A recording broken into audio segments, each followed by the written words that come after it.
Hi dears, welcome back to my channel. അപ്പോൾ ഇന്ന് ഞാൻ വന്നിട്ടുള്ളത് വളരെ യൂസ്ഫുൾ ആയിട്ടുള്ള നല്ല നല്ല ടിപ്സ് ആൻഡ് ട്രിക്സ് ഒക്കെ കളക്ട് ചെയ്തിട്ട് തന്നെയാണ്.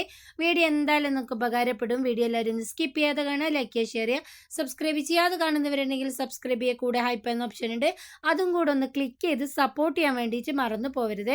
മണിക്കൂറുകളോളം നമ്മൾ കിച്ചണിൽ ചെയ്യുന്ന ജോലികൾ എങ്ങനെ മിനിറ്റുകൾ കൊണ്ട് ചെയ്തെടുക്കാമെന്നും അതുപോലെ തന്നെ യൂസ്ഫുൾ ആയിട്ടുള്ള വേറെയും ടിപ്സ് ഉൾപ്പെടുത്തിയിട്ടുള്ള നല്ലൊരു വീഡിയോ ആണ്. അപ്പോൾ എല്ലാവരും വീഡിയോ ഒന്ന് മുഴുവനായിട്ട് കണ്ടു നോക്കുക, നിങ്ങൾക്ക് എന്തായാലും നഷ്ടമാവില്ല. അപ്പം നമുക്ക് നേരം കളയാതെ വീഡിയോയിലേക്ക് പോവാം.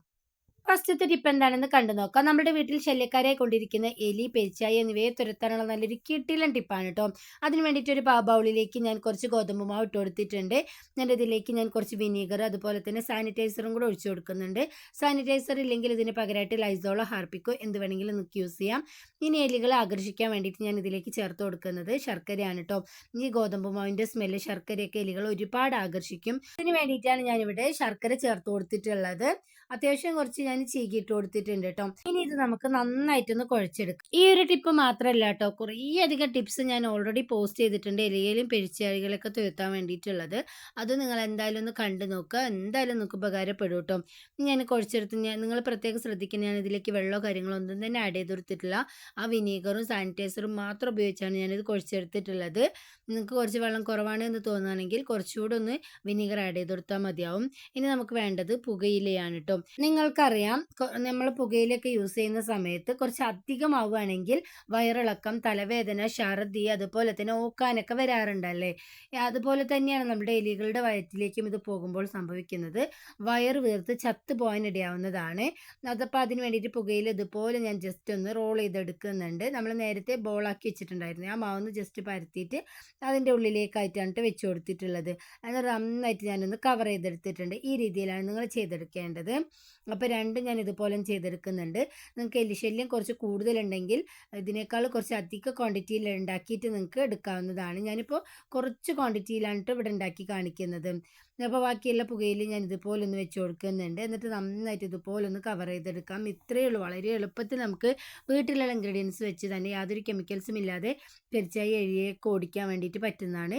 ഇനി ഈ ഒരു ബോൾസിൻ്റെ മുകളിലേക്കായിട്ട് കുറച്ച് കോഫി പൗഡർ ഒന്ന് ജസ്റ്റ് സ്പ്രിങ്കിൾ ചെയ്തിട്ട് കൊടുക്കുന്നുണ്ട്. ഇതിൻ്റെ സ്മെല്ല് നമ്മളുടെ എലികൾക്കൊക്കെ ഒരുപാട് ഇഷ്ടമാണ് കേട്ടോ. അപ്പോൾ അതിന് വേണ്ടിയിട്ടാണ് ഇതുപോലെ ഒന്ന് ചെയ്തെടുക്കുന്നുണ്ട്. ഇതുപോലെ ഒന്ന് ഉണ്ടാക്കിയിട്ട് നമ്മൾ സ്ഥിരമായിട്ട് എലി പെരിച്ചായി വരുന്ന സ്ഥലങ്ങളിൽ ഒന്ന് വെച്ച് കൊടുക്കുകയാണെങ്കിൽ ഇതിൻ്റെ ആ സ്മെല്ല് കാരണം തന്നെ എലികൾ ഒരുപാട് ആകർഷിക്കും. അപ്പോൾ എലികൾ അതെടുത്ത് കഴിക്കുകയും ചെയ്യും. എടുത്ത് കഴിക്കുകയാണെങ്കിൽ ഉറപ്പായിട്ടും ഇതിൻ്റെ ഉള്ളിലൊക്കെ നമ്മൾ ചേർത്തോട്ടുള്ള ഇൻഗ്രീഡിയൻസ് അതിൻ്റെ വയറിൽ പോയി പ്രശ്നമുണ്ടാക്കുകയും വയറ് വീർത്ത് ചത്തു പോകാനിടയാവുന്നതാണ്. അപ്പോൾ എല്ലാവരും ഈ ഒരു ടിപ്സ് ട്രൈ ചെയ്ത് നോക്കുക, 100% തന്നെ റിസൾട്ട് കിട്ടുന്നതാണ്. കുറച്ച് തേങ്ങയുള്ള ചിരട്ടയിൽ ഇതുപോലെ നമ്മൾ വെച്ച് കൊടുക്കുകയാണെങ്കിൽ ആ തേങ്ങയുടെ സ്മെല്ലൊക്കെ വരുന്ന സമയത്ത് എലികൾ എടുത്ത് കഴിക്കും കേട്ടോ. ഇപ്പോൾ കണ്ടില്ലേ, എലികൾ സ്ഥിരമായിട്ട് വരുന്ന സ്ഥലങ്ങളിൽ ഇതുപോലെ ആയിരിക്കും മാളങ്ങൾ ഉണ്ടാവുക. അപ്പോൾ അതിൻ്റെ അരികിലേക്കായിട്ട് ഞാനൊന്ന് വെച്ച് കൊടുക്കുന്നുണ്ട്. മാളത്തിൻ്റെ ഉള്ളിലേക്ക് നിങ്ങൾ കൈയൊന്നും ഇടരുത് കേട്ടോ. സന്ധ്യാസമയത്ത് വെച്ച് കൊടുത്ത് രാവിലെ കഴിച്ചിട്ടില്ലെങ്കിൽ അത് എടുത്ത് മാറ്റുകയും ചെയ്യണം. അപ്പോൾ നെക്സ്റ്റ് ടിപ്പ് എന്താണെന്ന് കണ്ടു നോക്കാം. ഒരു തുള്ളി എണ്ണയില്ലാതെ നമുക്ക് ക്രിസ്പി ആയിട്ട് എങ്ങനെ സവാള ഫ്രൈ ചെയ്തെടുക്കാം എന്നാണ് ഞാൻ ഇവിടെ കാണിക്കുന്നത്. അപ്പോൾ അതിന് വേണ്ടിയിട്ട് ഞാനിവിടെ എടുത്തിട്ടുള്ളത് കുറച്ച് റവയാണ് കേട്ടോ. നിങ്ങൾക്ക് ഉപ്പിൽ വേണമെങ്കിലും ഇതുപോലെ ട്രൈ ചെയ്തെടുക്കാം. അപ്പോൾ അങ്ങനെയാണെങ്കിൽ നമ്മൾ ആ സവാളയ്ക്കൊക്കെ ഉപ്പിൻ്റെ ഒരു ടേസ്റ്റ് ഭയങ്കരമായിരിക്കും. എന്നാൽ ഇതുപോലെ നിങ്ങൾ റവ വെച്ചിട്ടാണ് ചെയ്തെടുക്കുന്നതെങ്കിൽ നല്ല ക്രിസ്പി ആയിട്ട് കിട്ടുകയും ചെയ്യും, ഉപ്പിൻ്റെ ആ ടേസ്റ്റും ഉണ്ടാവില്ല, ഒരു തുള്ളി എണ്ണയും വേണ്ട, നല്ല ഹെൽത്തി ആയിട്ട് നമുക്ക് എത്ര സവാള വേണമെങ്കിലും ഫ്രൈ ചെയ്തെടുക്കാവുന്നതേ ഉള്ളൂ. അപ്പോൾ ചട്ടി ചൂടായപ്പോൾ അതിലേക്ക് ഞാൻ റവ ഇട്ട് കൊടുത്തിട്ടുണ്ടായിരുന്നു. റവ ഒന്ന് ചൂടായി വന്ന സമയത്ത് അതിലേക്ക് ഞാൻ നല്ല സ്ലൈസ് ആയിട്ട് അരിഞ്ഞു വെച്ചിട്ടുള്ള സവാളയാണ് ചേർത്ത് കൊടുത്തിട്ടുണ്ടായിരുന്നത്. അപ്പം നിങ്ങൾക്ക് ലൈവായിട്ട് കാണുന്നുണ്ടാവും, സവാളയൊക്കെ നല്ല ബ്രൗൺ ഷെയ്ഡായിട്ട് നമുക്കിവിടെ കിട്ടിയിട്ടുണ്ട്. ആ റവ ചൂടാവുന്ന ആ സമയം കൊണ്ട് തന്നെ നമുക്ക് സവാളയെ നല്ല ഫ്രൈ ആയിട്ട് കിട്ടും കേട്ടോ. ഇതുവരെ നിങ്ങൾ ഈ രീതിയിൽ സവാള ഫ്രൈ ചെയ്ത് നോക്കിയിട്ടില്ലെങ്കിൽ ഒരു തവണ ട്രൈ ചെയ്ത് നോക്കുക. ഹെൽത്ത് ഇഷ്യൂസ് ഉള്ളവർ അതുപോലെ തന്നെ ഡയറ്റ് കീപ്പ് ചെയ്യുന്നവർക്കൊക്കെ പറ്റിയ നല്ലൊരു കിടിലൻ ടിപ്പാണ് കേട്ടോ. നമ്മൾ നെയ്ച്ചോറ് ബിരിയാണിയൊക്കെ ഉണ്ടാക്കുന്ന സമയത്ത് ഇതുപോലെ കുറച്ച് അധികം എണ്ണയിലായിരിക്കും നമ്മൾ ഫ്രൈ ചെയ്തിട്ട് നമ്മൾ അതിലേക്കൊക്കെ ഇത് എടുക്കുന്നത്. എന്നാൽ ഈ രീതിയിൽ നിങ്ങളൊന്ന് ട്രൈ ചെയ്ത് നോക്കുകയാണെങ്കിൽ ഒരു തുള്ളി പോലും എണ്ണയില്ലാതെ നമുക്ക് നല്ല ക്രിസ്പി ആയിട്ട് സവാള ഫ്രൈ ചെയ്ത് കിട്ടുന്നതായിരിക്കും. അപ്പോൾ കണ്ടില്ലേ, നല്ല ക്രിസ്പി ആയിട്ട് കിട്ടിയിട്ടുണ്ട്. ട്രൈ ചെയ്ത് നോക്കിയിട്ട് നിങ്ങളുടെ ഫീഡ്ബാക്ക്സ് അറിയിക്കാൻ വേണ്ടിയിട്ട് മറന്നു പോകരുത്. നെക്സ്റ്റ് ടിപ്പിന് വേണ്ടിയിട്ട് ഞാനിവിടെ എടുത്തിട്ടുള്ളത് നമ്മൾ വെറുതെ വലിച്ചെറിഞ്ഞ് കളയുന്ന വാഴപ്പഴത്തിന്റെ തൊലിയാണ് കേട്ടോ. ഇനി അതിലേക്ക് ഞാൻ കുറച്ച് ബേ ലീഫ് ഇതുപോലൊന്ന് കട്ട് ചെയ്തിട്ട് കൊടുക്കുന്നുണ്ട്. ഞാൻ പട്ടയുടെ 2 വലിയ പീസ് ഇട്ട് കൊടുക്കുന്നുണ്ട്. കുറച്ച് ഗ്രാമ്പും കൂടെ ഇട്ട് കൊടുക്കുന്നുണ്ട് കേട്ടോ.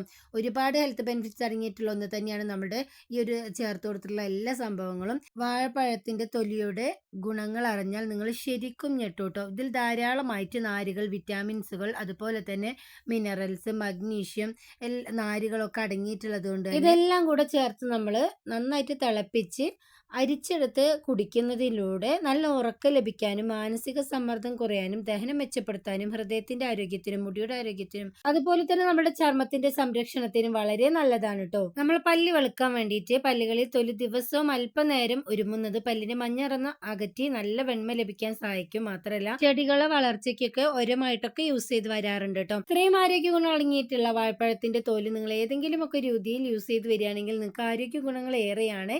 അപ്പൊ ഞാൻ ഇതെല്ലാം കൂടെ ഇട്ട് തിളപ്പിച്ചതിന് ശേഷം ഇതുപോലൊന്ന് അരിച്ചെടുത്തിട്ടുണ്ട്. ഇതുപോലെ നിങ്ങൾ ആഴ്ചയിൽ ഒരു ദിവസം കുടിച്ചു വരികയാണെങ്കിൽ അതിന്റെ ആരോഗ്യ ഗുണങ്ങളൊക്കെ നമുക്ക് ലഭിക്കുന്നതായിരിക്കും. ട്രൈ ചെയ്ത് നോക്കിയിട്ട് ഫീഡ്ബാക്സ് അറിയിക്കണേ. പാർട്ടികളിൽ അല്ലെങ്കിൽ നമ്മുടെ വീട്ടിൽ അലങ്കാരത്തിന് വേണ്ടിയിട്ടൊക്കെ നമ്മൾ കളർ ലൈറ്റ്സ് ഒക്കെ കത്തിച്ച് വെക്കാറുണ്ടല്ലേ.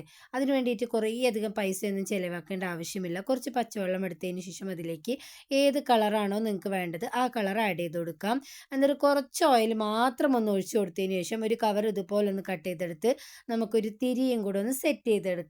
എന്നിട്ട് നമ്മൾ ജസ്റ്റ് ഒന്ന് കത്തിച്ച് വെക്കുകയാണെങ്കിൽ തന്നെ കുറേ സമയം അത് നിന്ന് കത്തുകയും ചെയ്യും. നല്ല ഭംഗിയായിരിക്കും കേട്ടോ കാണാൻ വേണ്ടിയിട്ട്. അധിക പൈസയൊന്നും കൊടുക്കേണ്ട ആവശ്യമില്ല. വളരെ എളുപ്പത്തിൽ ചിലവ് കുറഞ്ഞ രീതിയിൽ നമുക്ക് വീട്ടിൽ തന്നെ ഉണ്ടാക്കിയെടുക്കാൻ പറ്റിയ ഒരു അടിപൊളി ടിപ്പ് തന്നെയാണ് കേട്ടോ. കുറേ ലിറ്റർ കണക്കിന് എണ്ണ ഒഴിച്ച് നിങ്ങൾ കത്തിക്കണമെന്നൊന്നുമില്ല. ഇതുപോലൊന്ന് സെറ്റ് ചെയ്തെടുത്താൽ തന്നെ നമുക്ക് അടിപൊളിയായിട്ട് ആ വിളക്ക് കത്തിച്ചെടുക്കാൻ വേണ്ടിയിട്ട് പറ്റും കേട്ടോ. ഇപ്പോൾ കണ്ടില്ല, ഹോളിൻ്റെ ഉള്ളിലേക്കായിട്ട് ഞാൻ തിരിവെച്ച് കൊടുത്തിട്ടുണ്ട്. എന്നിട്ടൊന്ന് കത്തിച്ചെടുത്തിട്ടുണ്ട്. ഇനി ലൈറ്റും കൂടെ ഒന്ന് ഓഫ് ചെയ്ത് നോക്കാം. അപ്പോൾ കണ്ടില്ലേ എന്ത് ഭംഗിയാണെന്ന്. ഇതുപോലെ നിങ്ങൾക്ക് നല്ല ഭംഗിയുള്ള ബോട്ടിൽസിൽ അതുപോലെ തന്നെ ഗ്ലാസ്സിലൊക്കെ വെച്ചിട്ട് സെറ്റ് ചെയ്തെടുക്കാവുന്നതേ ഉള്ളൂ. എല്ലാവരും ഒന്ന് ട്രൈ ചെയ്ത് നോക്കിയിട്ട് നിങ്ങളുടെ ഫീഡ്ബാക്സ് കമൻറ്റ്സ് ആയിട്ട് അറിയിക്കാൻ വേണ്ടിയിട്ട് മറന്നു പോകരുത്. കാണാൻ വേണ്ടിയിട്ട് നല്ല ഭംഗിയായിരിക്കും. ഇത് ഉണ്ടാക്കിയെടുക്കാനും വളരെ എളുപ്പമാണ്. അപ്പോൾ കണ്ടില്ലേ എന്ത് ഭംഗിയാണെന്ന്. നമ്മൾ കാണുമ്പോൾ കുറേ അധികം എണ്ണ വേണമെന്നൊക്കെ വിചാരിക്കും. എന്നൊന്നുമില്ല കേട്ടോ. വളരെ കുറച്ച് മാത്രം എണ്ണ മാത്രമേ നമ്മളോട് യൂസ് ചെയ്തിട്ടുള്ളൂ. അപ്പോൾ എല്ലാവരും ഈ രീതിയിലൊന്ന് ട്രൈ ചെയ്ത് നോക്കണേ. ഇതുപോലെ നിങ്ങൾ കളർ സ്റ്റോൺസും അതുപോലെ തന്നെ ഫ്ലവറൊക്കെ വെച്ചിട്ടൊന്ന് സെറ്റ് ചെയ്തെടുക്കുകയാണെങ്കിൽ കാണാൻ അടിപൊളിയായിരിക്കും കേട്ടോ. നെക്സ്റ്റ് ടിപ്പ് എന്താണെന്ന് കണ്ടു നോക്കാം. മഴക്കാലമായാൽ തന്നെ ഇടയ്ക്കിടയ്ക്ക് കറണ്ട് പോകും. ഇൻവെർട്ടർ കത്തിച്ച് വെക്കണം, അല്ലെങ്കിൽ നമ്മൾ മെഴുകുതിരി പൈസ കൊടുത്ത് വാങ്ങിക്കണം എന്നൊന്നുമില്ല. ഇതുപോലെ നിങ്ങൾക്ക് പഴയ വിളക്കോ അല്ലെങ്കിൽ നമ്മൾ ഒഴിവാക്കിയിട്ടുള്ള ബോട്ടിലോ ഉണ്ടെങ്കിൽ കുറച്ച് പച്ചവെള്ളം ഇതുപോലെ ഒന്ന് ഒഴിച്ചു കൊടുക്കാം.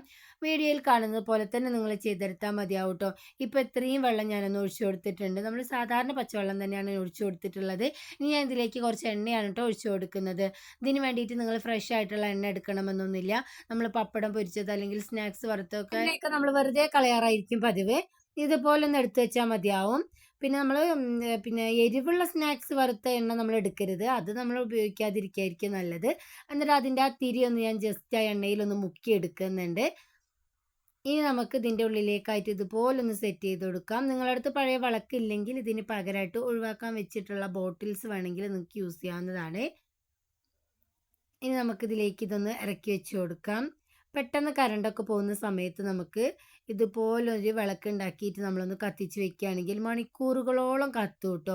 അല്ലെങ്കിൽ നമ്മൾ പ്രായമായൊരു ചെറിയ മക്കളൊക്കെ ഉള്ള സ്ഥലത്ത് ചെറിയൊരു വെളിച്ചത്തിന് വേണ്ടിയിട്ട് നമ്മൾ 0 വോൾട്ട് ബൾബ് അല്ലെങ്കിൽ ഏതെങ്കിലും ഒരു റൂമിൽ ലൈറ്റൊക്കെ നേരം വെളുക്കുവോളം ഇട്ട് വെക്കുമല്ലേ. അങ്ങനെ നമ്മൾ ചെയ്യുന്ന സമയത്ത് കറണ്ട് ബില്ല് ഒരുപാടാവുന്നതാണ്.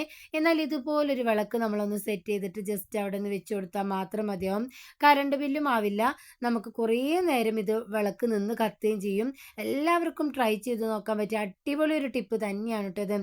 ഈ മോഡലിലുള്ള വിളക്കാണെങ്കിൽ നിങ്ങൾക്ക് ഈ രീതിയിൽ തന്നെ ട്രൈ ചെയ്ത് നോക്കാവുന്നതാണ്. മണ്ണെണ്ണയ്ക്ക് പകരമായിട്ട് പച്ചവെള്ളം ഒഴിച്ച് നമ്മൾ യൂസ് ചെയ്യാത്ത എണ്ണയും ഒഴിച്ച് ഇതുപോലെ നിങ്ങൾക്ക് സെറ്റ് ചെയ്തെടുക്കാം. അപ്പോൾ ഇന്ന് കാണിച്ച എല്ലാ ടിപ്സും എല്ലാവർക്കും പ്രയോജനകരമായി എന്ന് വിചാരിക്കുന്നു. പുതിയൊരു വീഡിയോ ആയിട്ട് വരുന്നത് വരെ എല്ലാവർക്കും ബൈ.